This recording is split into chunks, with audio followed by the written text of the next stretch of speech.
The fluorescent lights of the 24-hour grocery store hummed tired, buzzing him. For Aaliyah, it was a familiar sound, the soundtrack to the end of a 16-hour shift. The light blue of her scrubs felt like a second skin, one steeped in antiseptic, exhaustion, and the faint, metallic scent of blood. Her stomach was a hollow ache, a complaint she planned to silence with instant ramen and 2 eggs, the only protein she could afford until her next paycheck, which was already spoken for by rent that was 3 days late. She was counting the change in her palm, coins warm and worn smooth, when the disturbance started at the front register. It wasn't loud, not at first. It was a friction in the air, a tightening. Aaliyah looked up from her coins. An elderly Korean man stood at the counter, his back ramrod straight, his hands clasped behind him. He wore a simple, clean coat, but it was frayed at the cuffs. In front of him, a small pile of groceries, rice, kimchi, a package of dried fish, some green onions. A meal of sustenance, not luxury. The cashier, a woman named Brenda with a name tag askew and a permanent scowl etched into her face, was shaking her head. "Declined," she said, her voice loud enough to carry. Again. "Sir, you have another way to pay?" The old man said something in a low, quiet voice, his English accented but clear. Aaliyah could not hear the words, only the tone. It was one of deep, profound shame. Brenda sighed, a theatrical gust of impatience. "Look, I don't have all night. Either you've got the money or you don't. It's $42.16. If you can't pay, I have to call my manager and he'll call security." The old man flinched, a barely perceptible tightening of his shoulders. He bowed his head slightly. The gesture of defeat was so absolute it sent a sharp, painful pang through Aaliyah's chest. She knew that feeling. She knew the hot flush of shame when the world reminded you of what you lacked, the quiet panic of being unable to provide for yourself. She looked at her handful of change, then at the 2 crisp $20 bills folded in her pocket. Her buffer. Her emergency gas money. The last line of defense before her bank account hit zero. She walked forward before she could talk herself out of it. Her worn sneakers made no sound on the grimy linoleum. "I'll get it," she said. Her voice was steady, a nurse's voice, calm under pressure even when her own heart was hammering against her ribs. Brenda's eyes flicked to Aaliyah's scrubs, a dismissive, judging glance. "You sure about that?" Aaliyah ignored her. She looked at the old man, who had turned, his dark eyes wide with a mixture of surprise and humiliation. He started to protest, to wave a hand dismissively. No, please. It is not necessary." "It's fine," Aaliyah said, her gaze soft but firm. "Really? Let me." She unfolded the 2 20s and laid them on the counter. The bills felt like a sacrifice. Brenda snatched them up, her expression unchanging. As she processed the transaction, Aaliyah helped the old man bag his groceries, the plastic rustling in the tense silence. He kept trying to thank her, his words tumbling over each other, but she just shook her head with a small smile. "Everyone needs a little help sometimes," she said quietly. She handed him the bags. For a moment, his weathered hand brushed against hers. His skin was dry, his grip surprisingly strong. He looked directly into her eyes, and the gratitude there was so potent, so overwhelming. It felt like a physical weight. "You are a very kind woman," he said, bowing his head again. "My family is in your debt." She just smiled, murmured something about being happy to help, and watched him walk out into the chilly night. Aaliyah turned back to her own meager selection, the ramen and eggs she'd left on the shelf. She put them back. Tonight, dinner would be the free crackers she'd swiped from the hospital break room. The $40 were gone. The ache in her stomach felt heavier now. 3 days later, the black car appeared. It was parked across the street from her crumbling apartment building, a silent, obsidian predator amidst a sea of dented sedans and rusted pickup trucks. A Mercedes-Benz S-Class, its windows tinted to an impenetrable black. It didn't belong here. It sat there for an hour unmoving, its presence a quiet, unnerving hum. Aaliyah watched it from her window, a knot of anxiety twisting in her gut. She told herself it was nothing, a coincidence. But the city was full of coincidences, and none of them ever seemed to break in her favor. The next evening, as she was walking up the cracked concrete steps to her door, a man stepped out of the shadows. He wasn't large, but he moved with an unnerving stillness, a complete lack of wasted motion. He was Korean, dressed in a suit so exquisitely tailored it seemed to absorb the dim light of the flickering porch lamp. "Miss Aaliyah Jenkins?" he asked. His voice was polite, but it held the flat, unyielding tone of a command. She froze, her hand on her keys. "Who's asking?" "My name is Mr. Park. I have been sent to escort you. Someone wishes to thank you for your recent generosity." Her mind raced. The old man. The groceries. "My family is in your debt." It wasn't a platitude. It was a statement of fact. "I don't need any thanks," she said, trying to keep her voice from shaking. "It was nothing. To my employer," Mr. Park said, taking a slight step closer. "It was not nothing. Please." He does not like to be kept waiting. The way he said it made it clear that this was not an invitation. It was a summons. She knew, with a sudden, chilling certainty, that refusing was not an option. She thought about screaming, about running, but where would she go? He knew her name. He knew where she lived. The black car was idling at the curb, a dark promise. Swallowing hard, she gave a stiff nod. The ride was silent. The interior of the car smelled of rich leather and something else, something clean and cold. They drove away from her neighborhood, toward the glittering towers of downtown. They pulled into a private underground garage of a residential skyscraper that looked like it was made of glass and starlight. Mr. Park led her to a private elevator that ascended without a sound, opening directly into a penthouse apartment. The space was vast, minimalist, and cold. Floor-to-ceiling windows revealed a panoramic view of the city, a carpet of jewels laid out below. The furniture was sparse and severe, black leather, chrome, dark wood. There was no art on the walls, no personal photographs. It was a place of power, not a home. And in the center of it, standing before the window, was a man. He turned as she entered, and the air in the room seemed to compress. He was tall, impeccably dressed in a dark gray Tom Ford suit that fit his broad shoulders like a second skin. His black hair was styled perfectly, his face a collection of sharp, handsome angles. But it was his eyes that held her. They were dark, intelligent, and utterly devoid of warmth. They assessed her in a single, sweeping glance, missing nothing. A faint, white scar cut through his left eyebrow, the only mar on an otherwise flawless canvas. He moved like the room owed him space. "Miss Jenkins," he said.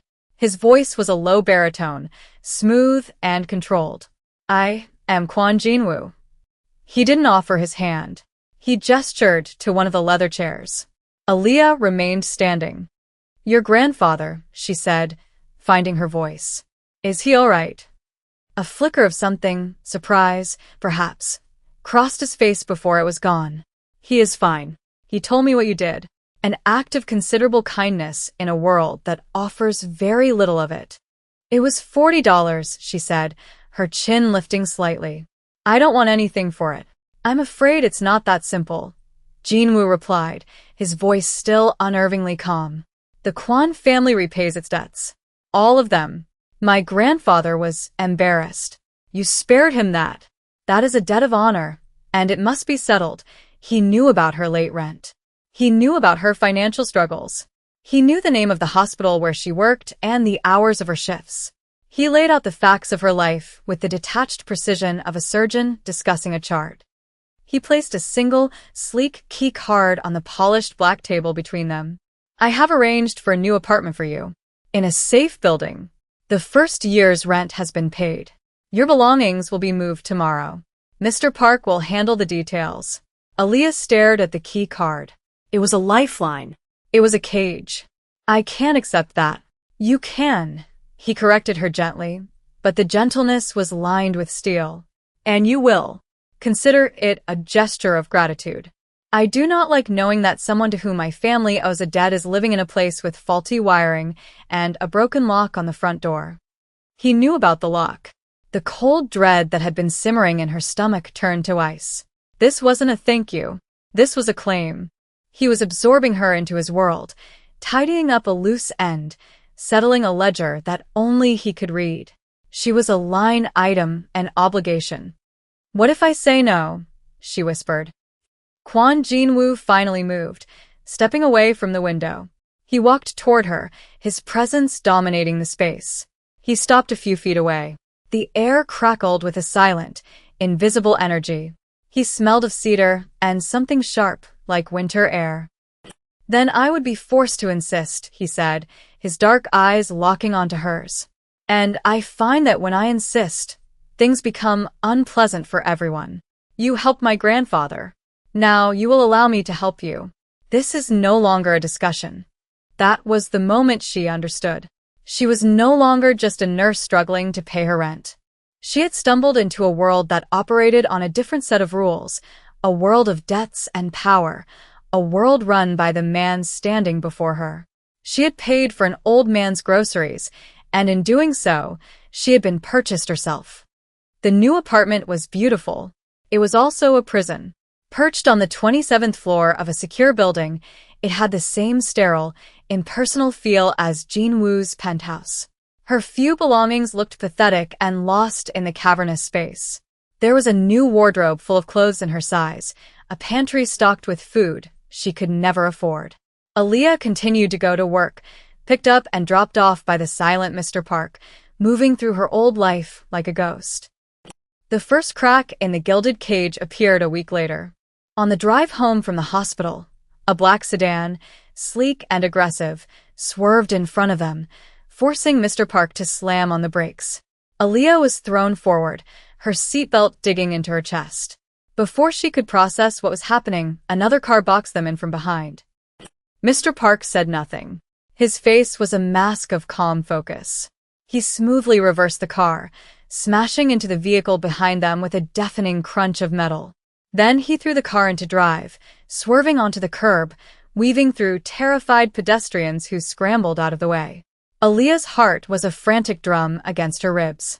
She saw a man in the first car lean out the window, something silver and metallic in his hand. Mr. Park accelerated, his driving a terrifying display of precision and control. He took a series of sharp, impossible turns, diving into the labyrinthine alleys of Koreatown. Within minutes, they had lost their pursuers. He didn't speak until they were safely in the secure garage of her building. "Are you harmed, Miss Jenkins?" he asked, his voice perfectly even. "No," she managed to choke out, her hands shaking. "What was that?" "A business disagreement," was all he said. But Aaliyah had seen the gun tucked into the waistband of his suit when his jacket had pulled aside during a sharp turn. This was the world Jin-woo inhabited. Not just wealth and power, but brutal, life-threatening violence.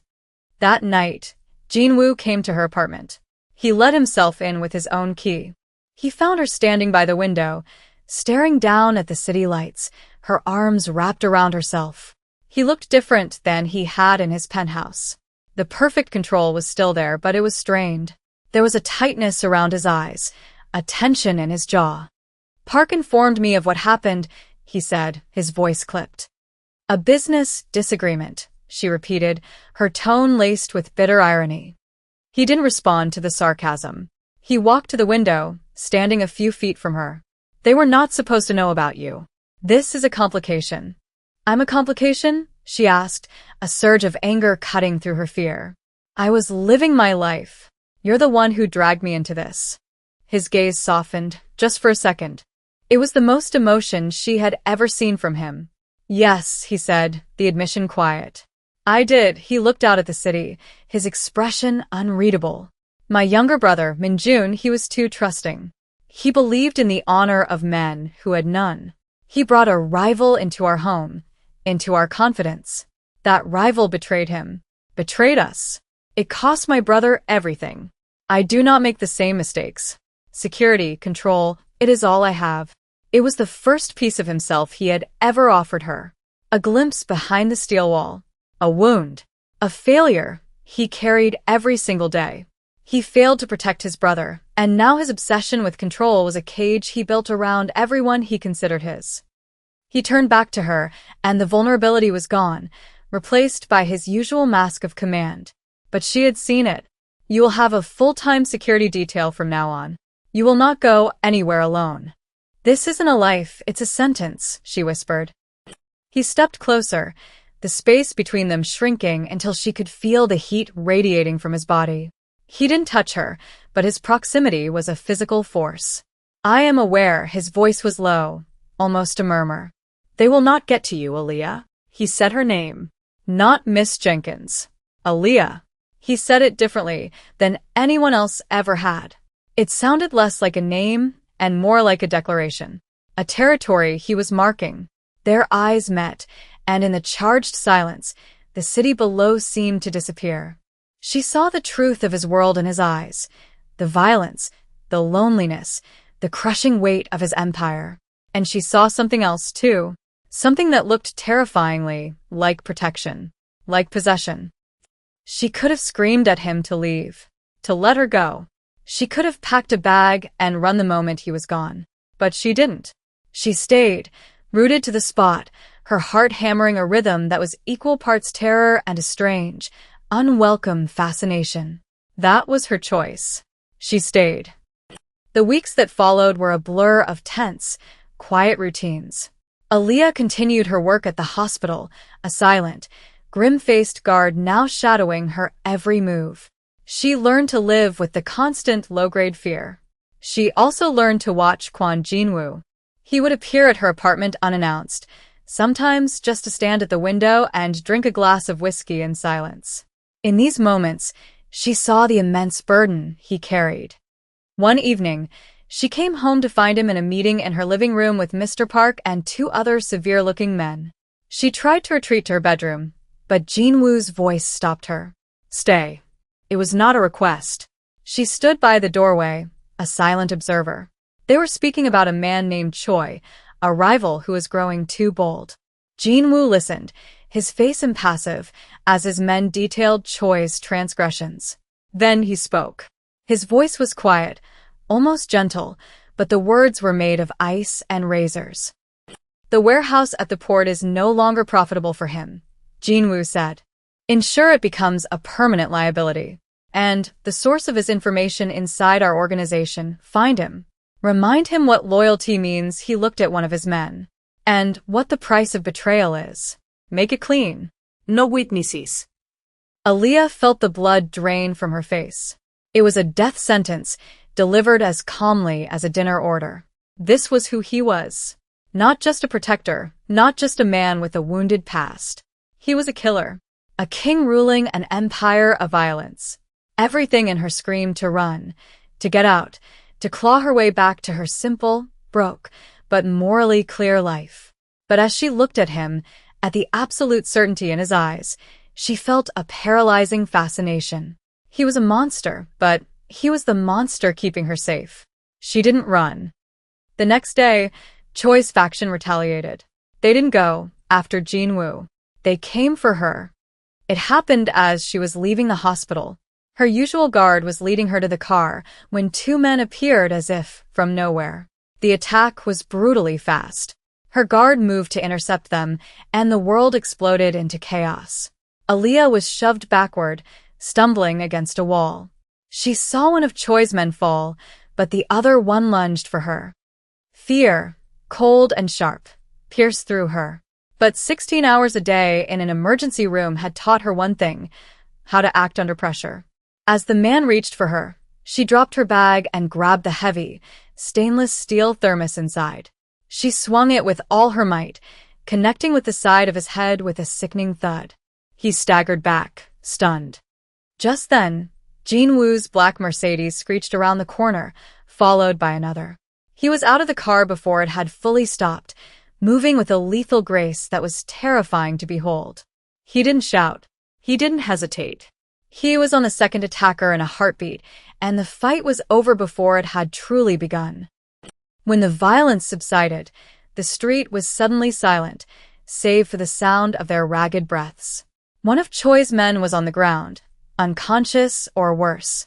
The other, the one she had hit, was groaning, trying to push himself up. He was reaching inside his jacket for a weapon.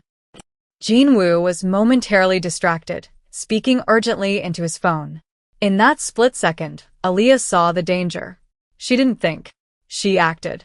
She ran forward and kicked the man's hand, sending a small, dark pistol skittering across the pavement. Then, seeing a heavy metal fire door nearby, she grabbed its handle and slammed it shut on his outstretched arm. There was a wet, cracking sound and a scream of agony. She had just broken a man's hand, deliberately. She stepped back, her whole body trembling, staring at what she had done. She had crossed a line she could never uncross. Jin-woo ended his call and turned to her. His eyes swept over her, checking for injury. He saw her pale face, her trembling hands, and the disabled man on the ground. His expression was unreadable, but his eyes were blazing. He walked to her, grabbed her arm, his grip firm but not painful, and pulled her toward his car. Back in the silent, sterile safety of the penthouse, the adrenaline began to fade, leaving a hollow, shaking emptiness in its wake. Jin-woo poured 2 glasses of whiskey, handing one to her. Her hand was shaking too much to take it, so he placed it on the table beside her. He paced the length of the room, a caged tiger. Finally, he stopped in front of her. "I brought this to you," he said, his voice raw. "This violence. This danger." She looked up at him, her eyes meeting his. "I stayed," she said, her voice barely a whisper. "And tonight, I fought back." He stared at her a long, searching look. The mask of the untouchable boss was gone, replaced by something raw and unguarded. "You are a complication I did not plan for, Aaliyah," he said, his voice low and intense. "You are the only thing in this city that doesn't belong to me, the only variable I cannot control. And I am discovering I do not like it." It wasn't a declaration of love. It was something far more dangerous. It was a confession of obsession, an admission that she had breached his walls, that she had become a part of his world not as a debt to be paid, but as a center of gravity he was now forced to orbit. In that moment, the fear was still there, but it was intertwined with a thrilling, terrifying sense of inevitability. The final move came 2 days later. Choi, desperate and cornered, played his last card. He didn't try to attack Jin-woo or Aaliyah directly. He went after the one person Jin-woo was sworn to protect above all others, his grandfather. A message arrived, a photo of the old man sitting on his usual park bench with a simple demand, a meeting, a surrender of territory, or the old man would pay the price for his grandson's arrogance. Jin-woo's rage was a cold, silent thing that sucked all the warmth from the penthouse.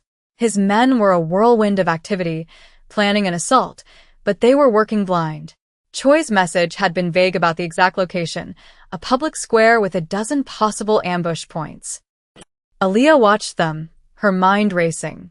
She thought back to the grocery store, to the quiet dignity of the old man. She thought of the items he'd bought, and then something clicked. "The tea house," she said, her voice cutting through the tense planning. Jin-woo and his men all turned to look at her. "The tea house on the corner of 5th and Grand," she elaborated, her confidence growing. He bought barley tea. "The expensive kind they only sell at the Song Tea House. When I was talking to him, he mentioned he liked to go there after his morning walk in the park. He said it reminded him of his wife. Choi might not have him yet. He might be waiting for him there. It's his routine." It was a detail from her world, the normal world. A small, human observation that his team of soldiers and strategists would never have known. Jin-woo's eyes locked on hers. He saw the logic in it instantly. It was the perfect trap. He gave a series of sharp, quiet orders. His men moved out, their purpose clear. As Jin-woo went to follow, Aaliyah stepped in front of him. "I'm coming with you." "No," he said, the word absolute. "It's too dangerous." "You need me," she insisted, her voice unwavering. "I know the place. I've been there. I know the owner. I can get you inside without causing a scene.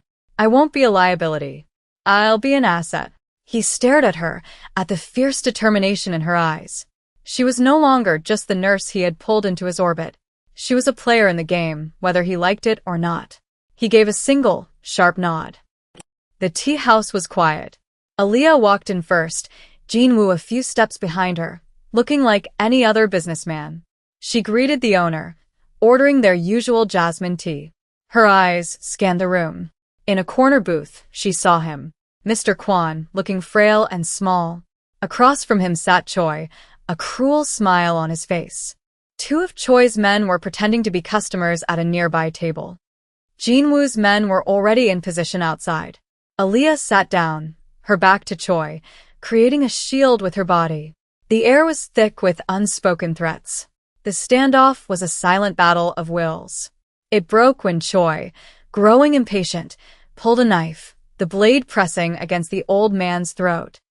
"It's over, Kwon," Choi hissed. In that instant, Aaliyah acted. With a cry of alarm, she tripped, sending her tray of scalding hot tea flying directly at the two men at the nearby table. They leaped back, yelling in pain and surprise. The diversion lasted only a second, but it was all Jin-woo needed.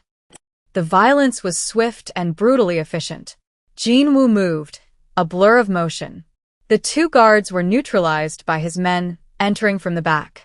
Jin-woo himself disarmed Choi, the knife clattering to the floor. In the chaos, Mr. Park shielded the grandfather, taking a deep cut to his arm meant for the old man.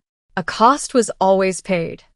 Later, after the police had come and gone, bought off with a few quiet phone calls, they stood in the penthouse. The city lights glittered below, indifferent. The danger was over for now. Mr. Kwon was safe. Choi was gone. Jin-woo stood beside her at the floor-to-ceiling window. The silence between them was not empty. It was filled with everything that had happened, the fear, the violence, the choice she had made. "My grandfather is safe because of you," he said, his voice quiet. He turned to face her, his dark eyes searching hers. The cold mask was gone completely. In its place was a man, stripped bare. "My world is not safe, Aaliyah. It will never be safe. But it is yours if you choose it." He did not touch her.